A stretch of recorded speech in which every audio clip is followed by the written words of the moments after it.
Hi കൂട്ടുകാരെ, P S സിയുടെ മറ്റൊരു വീഡിയോയിലേക്ക് സ്വാഗതം. അപ്പോൾ ഇന്ന് വന്നിട്ടുള്ളത് കുറച്ച് പി എസ് സി എക്സാമിന് വന്നതും റിപ്പീറ്റ് വരാൻ ചാൻസ് ഉള്ളതായ കുറച്ച് ക്വസ്റ്റ്യൻസ് എൻ്റെ വീഡിയോ ആയിട്ടാണ്. ലൈക്ക് ചെയ്ത് സപ്പോർട്ട് ചെയ്യുക, അതുപോലെ തന്നെ ചാനലൊന്ന് സബ്സ്ക്രൈബ് ചെയ്തേക്കുക, സ്കിപ്പ് ചെയ്യാതെ കാണുക. വീഡിയോയിലേക്ക് പോകാം.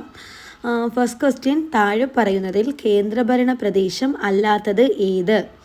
ആൻസർ വരുന്നത് എ ചെന്നൈ എന്നാണ് കേട്ടോ. നെക്സ്റ്റ് ക്വസ്റ്റ്യൻ, അർദ്ധശാസ്ത്രത്തിൻ്റെ കർത്താവ് ആര്? ആൻസർ ബി ചാണക്യൻ. നെക്സ്റ്റ് ക്വസ്റ്റ്യൻ, ഒന്നാം സ്വാതന്ത്ര്യ സമരം നടന്ന വർഷം ഏത്? സി ആണ് വരുന്നത് 1857. നെക്സ്റ്റ് ക്വസ്റ്റ്യൻ നോക്കാം. സ്വതന്ത്ര ഇന്ത്യയുടെ ഭൂപടം തയ്യാറാക്കിയത് ആര്? ഡി ആണ് ആൻസർ വരുന്നത് റാഡ്ക്ലിഫ്. നെക്സ്റ്റ് ക്വസ്റ്റ്യൻ, നാട്ടുരാജ്യങ്ങളുടെ സംയോജനത്തിന് പദ്ധതി ഉണ്ടാക്കിയത് ആര്? ആൻസർ എ ആണ് വരുന്നത് വി.പി. മേനോൻ. നെക്സ്റ്റ് ക്വസ്റ്റ്യൻ നോക്കാം. കേരളത്തിൽ വാഗൺ ട്രാജഡി എന്ന സ്ഥലം ഏത്? തിരൂർ. നെക്സ്റ്റ് ക്വസ്റ്റ്യൻ, ഇന്ത്യയുടെ വിദേശ നയത്തിൻ്റെ പേര്? ആൻസർ വരുന്നത് ചേരിചേരാ നയം. നെക്സ്റ്റ് ക്വസ്റ്റ്യൻ, ഇന്ത്യയിലെ ഒന്നാം പഞ്ചവത്സര പദ്ധതി കൊണ്ട് വികസിപ്പിക്കാൻ ശ്രമിച്ച മേഖല ഏത്? കൃഷി മേഖലയാണ് കേട്ടോ.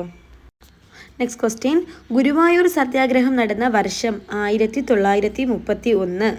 ഗാന്ധിജി ഇന്ത്യയിൽ നേതൃത്വപരമായ പങ്കുവഹിച്ച ആദ്യത്തെ സമരമേത്? ചമ്പാരൻ സത്യാഗ്രഹം. നെക്സ്റ്റ്, ജാലിയൻവാല കൂട്ടക്കൊലയ്ക്ക് കാരണമായ നിയമം ഏത്? റൗലത്ത് നിയമം. Next question, Hindustan republic association എന്ന സംഘടനയുമായി ബന്ധമില്ലാത്തത് ആര്? ഡി ആണ് ആൻസർ വരുന്നത് ഉദ്ധം സിംഗ്. അടുത്തത്, ഇന്ത്യയിൽ ഭരണഘടനാ പരിഷ്കാരം വരുത്തുന്നത് ചർച്ച ചെയ്യുന്നതിന് വിളിച്ചു ചേർത്തതാണ് വട്ടമേശ സമ്മേളനങ്ങൾ. എല്ലാ വട്ടമേശ സമ്മേളനങ്ങളിലും പങ്കെടുത്ത വ്യക്തി ആര്? ഡോക്ടർ അംബേദ്കർ ആണ്. അടുത്ത ക്വസ്റ്റ്യൻ നോക്കാം. ഇന്ത്യൻ ഭരണഘടനാ നിർമ്മാണവുമായി ബന്ധമില്ലാത്തത് ആർക്ക്? Doctor S Radhakrishnan. Next question നോക്കാം. താഴെ തന്നിരിക്കുന്നവയിൽ മൗലികാവകാശങ്ങളിൽ പെടുന്നവ ഏതെല്ലാം? തന്നിട്ടുള്ളത് സമത്വത്തിനുള്ള അവകാശം, സ്വത്ത് വാങ്ങാനുള്ള അവകാശം, ഇഷ്ടമതത്തിൽ വിശ്വസിക്കാനുള്ള അവകാശം, ഭരണഘടനാപരമായ പരിഹാരത്തിനുള്ള അവകാശം, ഇന്ത്യയിൽ എവിടെയും യാത്ര ചെയ്യുവാനുള്ള അവകാശം, സൗജന്യവും നിർബന്ധിതവുമായ വിദ്യാഭ്യാസത്തിനുള്ള അവകാശം. ഇത്രയാണ് തന്നിട്ടുള്ളത്. ഇതിനകത്ത് ആൻസർ വരുന്നത് 1, 3, 4, 6 ഇത്രയാണ് കേട്ടോ ആൻസർ വരുന്നത്. സാമ്രാജ്യത്തിൻ്റെ ഏറ്റവും പ്രകടമായ പ്രത്യേകത ചൂഷണം. മനുഷ്യൻ സസ്തനികളിലെ ഉയർന്ന വർഗമായ ഡാഷ് എന്ന ഗണത്തിൽപ്പെട്ടവയാണ്.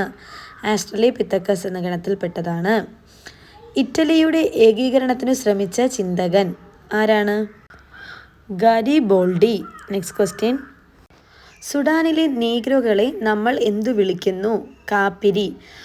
പൊളിറ്റിക്സ്, അതുപോലെ തന്നെ മലയാളം, GK ഏത് ഇതിൽ മാത്രമായിട്ടാണ് വീഡിയോസ് വേണമെങ്കിലും ഒന്ന് നിങ്ങൾ കമൻറ്റ് ചെയ്തിരിക്കുക. വീഡിയോ ഇഷ്ടമായെന്ന് വിചാരിക്കുന്നു.